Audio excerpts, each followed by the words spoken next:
Apeguere Coavei, Overu receber, Petei Sidi, Pepe Gatuta, Nyahendu, o Pecueo Nyamomorabe, Mitembeapo, o Jairo, o Jarabino Trinidad, porque Mintema, que tem apreciar de Coa, Girava e Vaga, a Peaui, a Mombiquita, a Momba Eguaçu, a Munibulina, uma reponente aí, e Vaga, Arapi, o Vereco, tem a Rodja. Era e vaga. Andaha e seroga ahoja isawa. Omoingo inga isaui.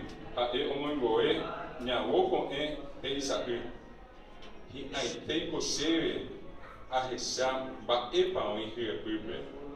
Anyakambu se kwatia bebere ha moi bateta de sareco umimba ero wikangi abutebe.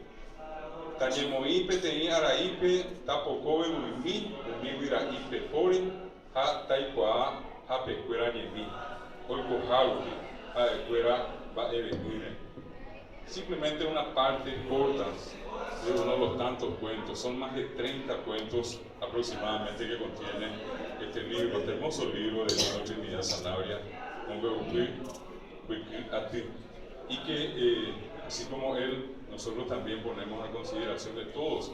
Sí, acá nosotros siempre hablamos de la necesidad de contar con más materiales didácticos, que es uno de esos baluartes que tenemos para poder hacer agradable la clase guaraní.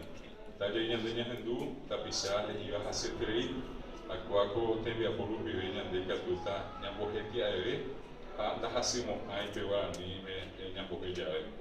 Es un poco lo que yo quiero mencionar brevemente por una parte la persona, el querido apreciado profesor Nino Trinidad Sanabria, y de esta obra, una de las tantas tan importantes obras que él escribió, y con esto le ha dado un importante soporte al idioma guaraní. Hoy tenemos un idioma guaraní muy fortalecido y en gran parte se debe a personas como el querido profesor Nino Trinidad. Pues ahora vino a Villete de Mango Javier SBT, añe mi jamás con decotiares, a contarse mi no, desde el y se añe jamás de lete, se te mañana de lete. A ver, a me llegué de esa villeja, con intero de Saramú, a un barrio guasón en el mío, Catu Frío y el Boba Guarani, a Villete de Opa.